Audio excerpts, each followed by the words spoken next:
मोहम्मद अली शाह साहब, जिस तरह से देखा जाए लगातार कार्रवाइयां देखने को मिल रही हैं और फलस्तीनियों को किसी भी लायक ना छोड़ने की कवायद यहां देखने को मिल रही है। 80% लोग यहां पर बेघर हो चुके हैं और खान यूनिस जो कि सबसे बड़ा दूसरा शहर है उसको भी खाली कराया जा रहा है। पूरी तरह से क्या इजराइल यहां पर अपना कंट्रोल कायम करता जा रहा है? क्या ग्रेटर इजराइल की तरफ लगातार इजराइल आगे बढ़ रहा है? जी, आपका बड़ा अच्छा सवाल है साहिबा जी। देखिए, जो जिस तरीके से अभी आशार नजर आ रहे हैं इजराइल और हमास के बीच में, मेरे को ये भी डर है कि हिजबुल्ला बेगानी शादी में अब्दुल्ला दीवाना की बात कहते हैं ना, इस तरीके से कि इजराइल रुख ना मोड़ ले लेबनान की तरफ को यहाँ पर। क्योंकि अगर ऐसा होता है, अगर इजराइल जाता है लेबनान की ओर हमले करने के लिए, फॉर एग्जाम्पल मैं आपको दे रहा हूँ, तो इसमें ईरान जो है वो चुप नहीं बैठेगा। ईरान आएगा तो फिर जाहिर सी बात है सीरिया भी आएगी।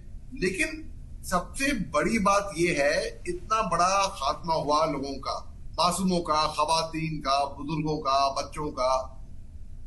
38,000 से ज्यादा आंकड़े थे और 15,000 से ज्यादा छोटे छोटे मासूम बच्चे थे जो कि मारे गए इसमें से। और दुनिया चुप बैठी हुई है।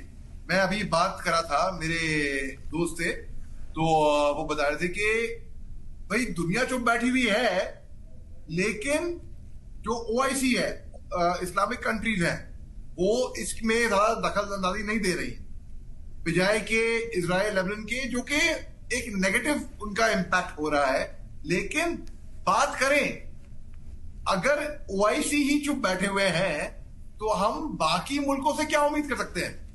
जो मुस्लिम देश हैं, जो इस्लामिक कंट्रीज हैं, जब वो ही चुप बैठे हुए हैं, मैं ये नहीं कह रहा कि उनको जैसे कि हिजबुल्लाह की तरीके से रिएक्ट, ना, बिल्कुल भी नहीं, गलत होएगा ये।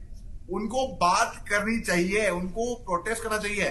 कुछ देश हैं जिन्होंने इंटरनेशनल कोर्ट ऑफ जस्टिस में नेतन्याहू के खिलाफ अपील दर्ज करी थी, लेकिन इंटरनेशनल कोर्ट ऑफ जस्टिस ने भी उनको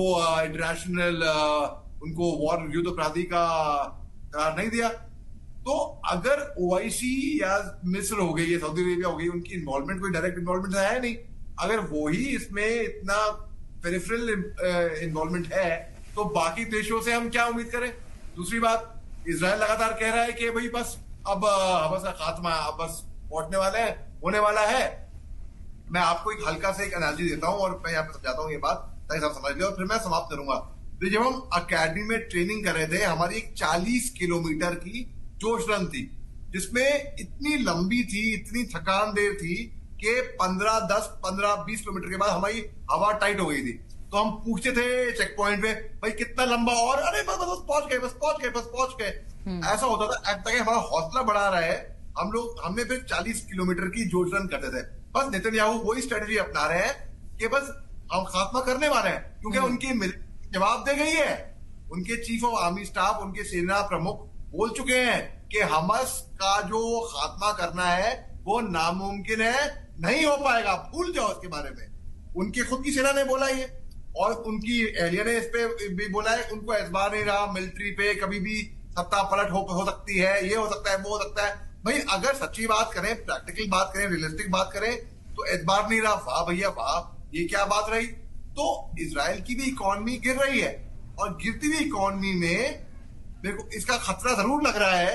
अगर इजराइल रुख ले लिया लेबनान की ओर को, तो एक तरफ हमास, एक तरफ हिजबुल्ला और एक तरफ ईरान। अमेरिका जो है कंप्लेसेंट रह चुका है। अमेरिका मदद कर रहा है इजराइल की, हथियार सप्लाई कर रहा है, हालांकि हाथी के साथ दिखाने के अलग, कहने के अलग, खाने के अलग। तो वो दिखा रहा है कि वो युद्ध समाप्त हो। अमेरिका को बिल्कुल पीछे हट जाना चाहिए अभी। अगर अमेरिका पीछे हट जाएगा और हथियार गोली सप्लाई नहीं करेगा, तो हो सकता है इजराइल के पास इतना दमखम ना हो इस हमले को आगे ले जाने। बिल्कुल।